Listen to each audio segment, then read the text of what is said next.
Alright, so here we are at the end of the lab. It's time to go down the elevator, but of course this time we don't have Barry with us. Jill doesn't particularly react to this fact.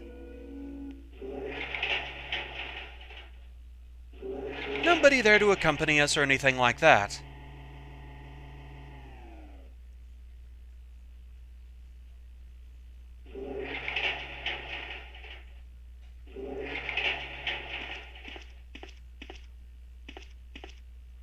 Wesker? Barry is no longer useful. Just as I thought. You are the man behind all of this. Why do you have to destroy stars? That's Umbrella's intention. This laboratory has been engaging in dangerous experiments, and recently an accident has occurred. Anyway, this disaster cannot be made public. That's why having stars nosing about is so inconvenient. So you're a slave of Umbrella now, along with these virus monsters. I think you misunderstand me, Joe. To me, the monsters you mention mean nothing. I'm going to burn all of them together with this entire laboratory. I must complete my mission as ordered by Umbrella. So you're planning something else? If you succeeded in developing the world's most powerful biological weapon, what would you do? What if you were in charge? You must stop this now. You're a brave girl. But if I were you, I wouldn't give up such a big discovery. You guys are idiots. No one understands its real value. So you're going to steal all the research? Better yet, I'm going to show you the tyrant. And since Barry isn't here to rescue us, this time Wesker makes good on his threat.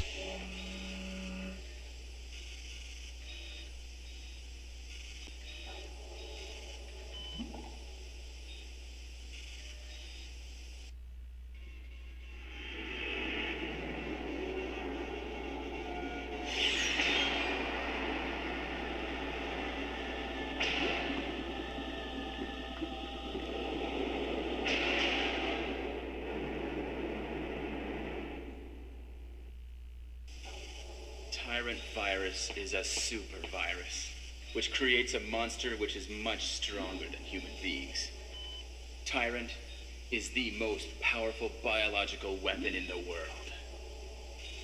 You don't mean you're experimenting on real people? This is really beautiful. All this power will be mine. For the sake of an awful creature? Don't be upset. All weak people exist to be eaten. Well, let's see if Wesker has any better luck letting this thing loose than Barry did.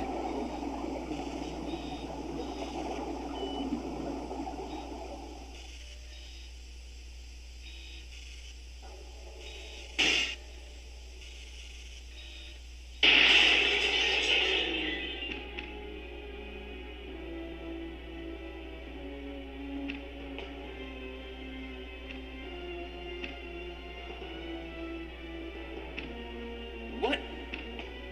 Don't come this way! No!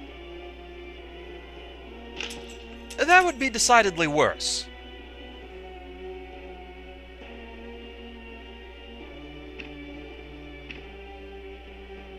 It can't control what it does. So, time to fight Tyrant. One thing worth noting, if you go this route, if Wesker is the one to bring you in here, the cutscene disarms you.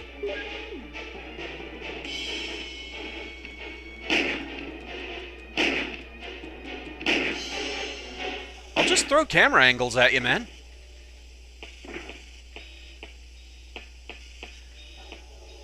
So they made a big show of Wesker dropping something here. We get the lab key.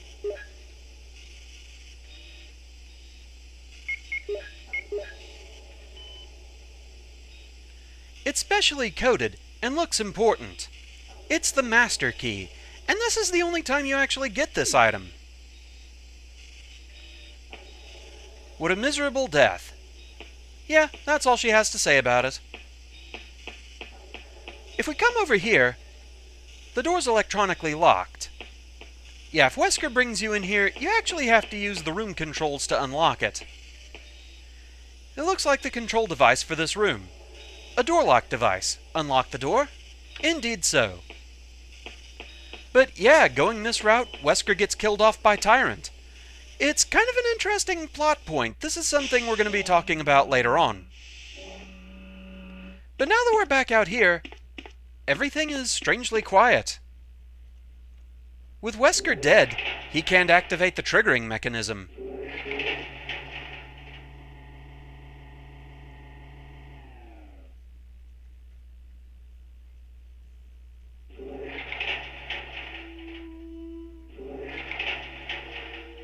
Alright. There's no point in checking out the powerhouse area. Obviously, Wesker's not going to be there, and they don't even spawn in the extra Chimera. Also, Jill doesn't have anything to say about the triggering device. They do put the two Chimera out here, though.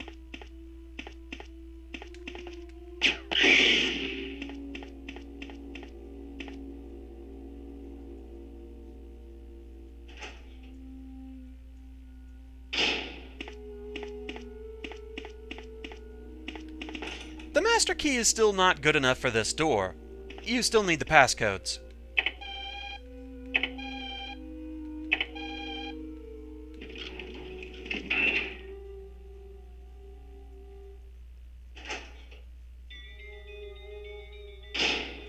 What the master key is good for, though, is opening any door that would normally only open during a Class 1 emergency.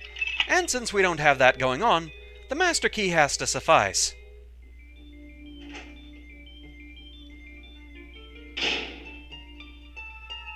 Oh, Jill! Oh, Chris! So you're okay? Yeah, you too. What happened to Wesker? Let's talk about it later. Let's get out of here. So any variants of the scenes of talking to Chris or actually rescuing him, those do not change due to Barry's death.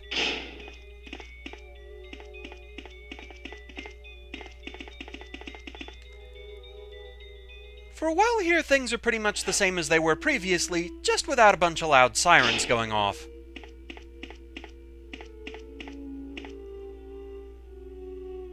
Let's go.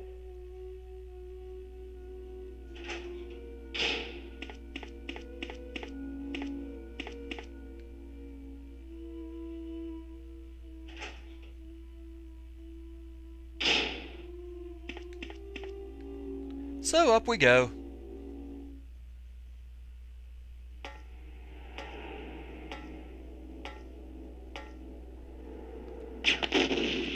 The usual 3 zombies out here.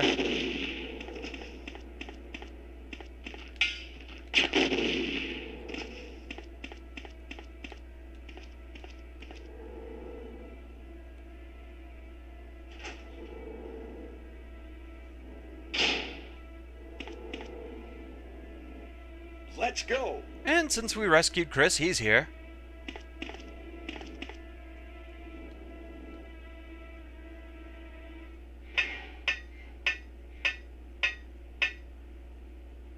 Of course, no Barry. Also, this door also has to be opened with a master key, which is now useless.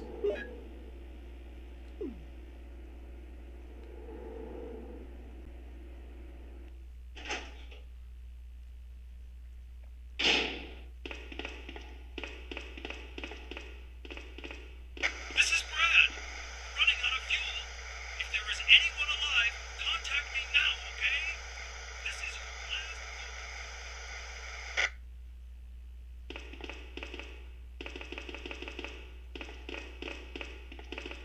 last... As usual, we need to get the battery and power up the elevator.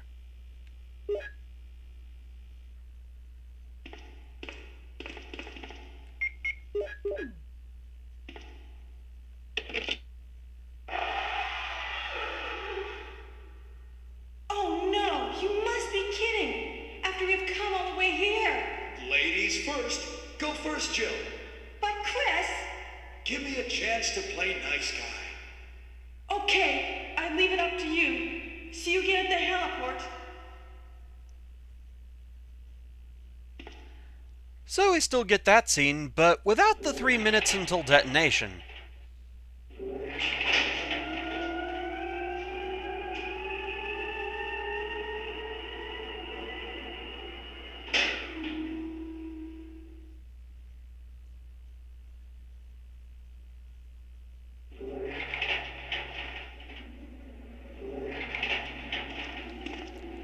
And you do need to light a flare. And just because it's funny to me.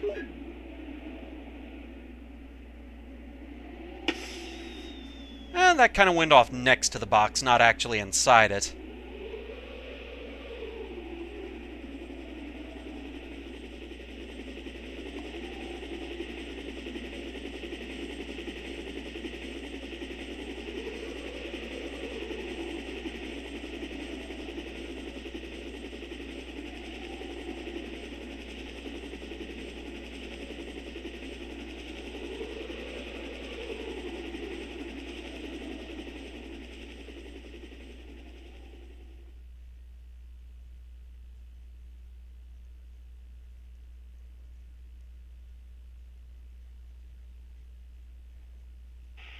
So, Brad's just gonna go ahead and bring it in for a landing. Tyrant didn't show up to the party.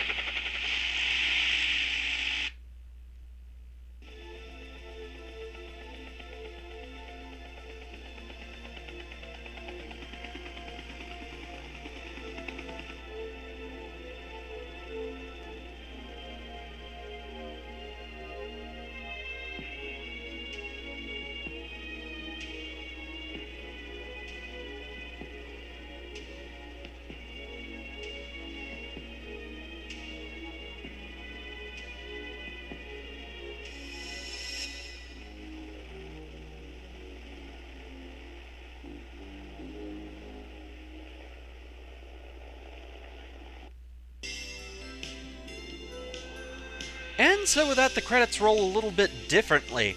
This is more how they run in the DualShock edition, only they run this way no matter what ending you get. Here they only seem to occur this way if you get one of the bad endings. And so that gives us a chance to talk about the endings a little bit more. There are 2 good endings and 2 bad endings per character. However, what really determines a good ending versus a bad ending is whether or not the mansion goes boom. Here it didn't, so even though we saved Chris, this is what's considered the bad ending. If both Chris and Barry survive, that's the best ending. If just Barry survives, that's the good ending. If just Chris survives, that's the bad ending, and we still have one more to go. You can probably figure out what that is. There's a reason why the mansion not going boom is considered the bad ending, and we're going to see that momentarily.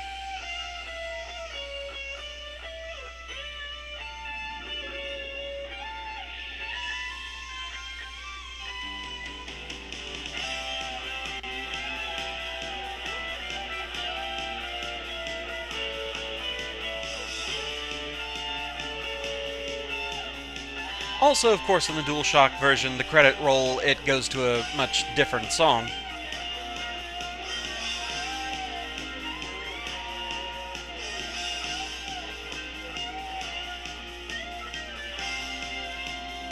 Less energetic, less optimistic sounding, I guess. But also less put together.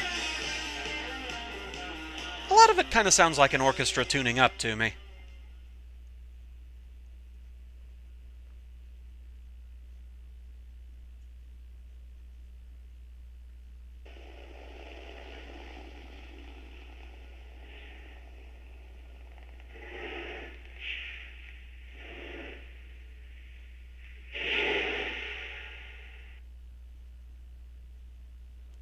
So yeah, did you catch it down there at the bottom of the screen?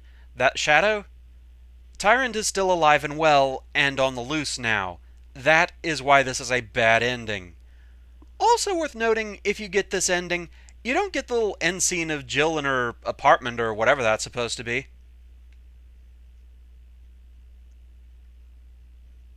But yeah, that's pretty much it.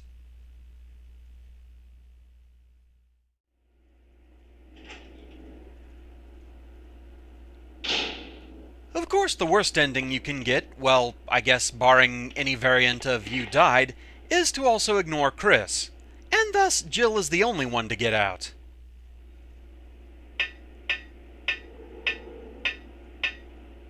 So, no Chris down there, no Barry in here. Lab is not going to explode. The master key is still not useless because technically we could go back and free Chris with it. This is Brad. Running out of fuel. If there is anyone alive, contact me now, okay? This is your last.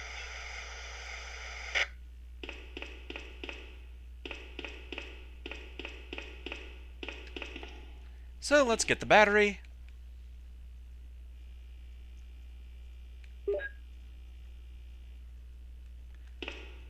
Power up the elevator.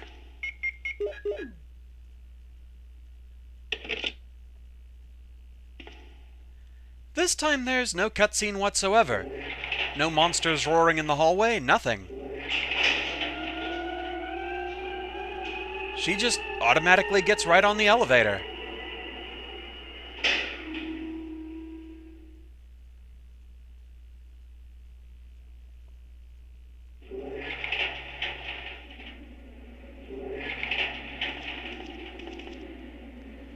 And so, as usual, you do have to set off a flare.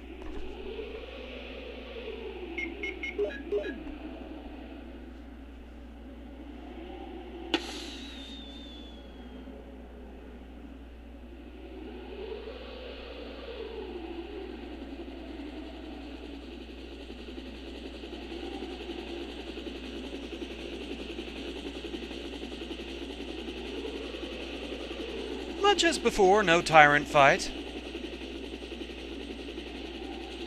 Just Brad immediately coming in for a landing.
I suppose it's interesting that that's, like, I think the only time we really see Jill without the beret, and thus we see that she does have long hair under there.